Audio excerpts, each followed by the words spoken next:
অত্যন্ত জটিল অভিযান চালিয়ে ইরান থেকে নিজেদের বিধ্বস্ত হওয়া যুদ্ধ বিমানের পাইলট ও ক্রুকে উদ্ধার করেছে যুক্তরাষ্ট্র। তবে এই অভিযানে অংশ নেওয়া দুটি পরিবহন খোয়াতে হয়েছে মার্কিনীদের। সংবাদ মাধ্যম নিউ ইয়র্ক টাইমস জানিয়েছে, বিধ্বস্ত যুদ্ধবিমান F-15 এর ক্রুকে উদ্ধারে ইরানে নেওয়া হয়েছিল দুটি পরিবহন বিমান, কিন্তু সেগুলো ইরানে আটকে যায়। এরপর ওই ক্রু ও কমান্ডোদের উদ্ধারে যায় আরও 3টি পরিবহন বিমান। যেহেতু ওই দুটি পরিবহন বিমান তারা আর উড়িয়ে নিয়ে আসতে পারছিল না, তাই সেগুলো সেখানেই ধ্বংস করে দেওয়া হয়, যেন বিমানগুলো ইরানিদের হাতে না পড়ে এবং তারা এগুলো ব্যবহার না করতে পারে। ইরানের একটি সংবাদ মাধ্যম জানিয়েছে, তাদের একটি দুর্গম অঞ্চলে অস্থায়ী রানওয়ে তৈরি করেছিল মার্কিন কমান্ডোরা, আর পরিবহন বিমানগুলো সেখানেই আটকা পড়েছিল। নিউ ইয়র্ক টাইমস জানিয়েছে, যুদ্ধবিমানের ক্রু উদ্ধার অভিযানে অংশ নিয়েছিল কয়েকশো সেনা।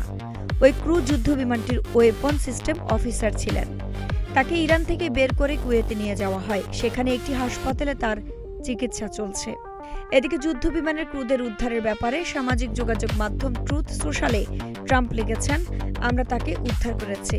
আমার প্রিয় আমেরিকান নাগরিকগণ, গত কয়েক ঘণ্টায় মার্কিন সামরিক বাহিনী যুক্তরাষ্ট্রের ইতিহাসে অন্যতম সাহসী এক অনুসন্ধান ও উদ্ধার অভিযান সফলভাবে পরিচালনা করেছে।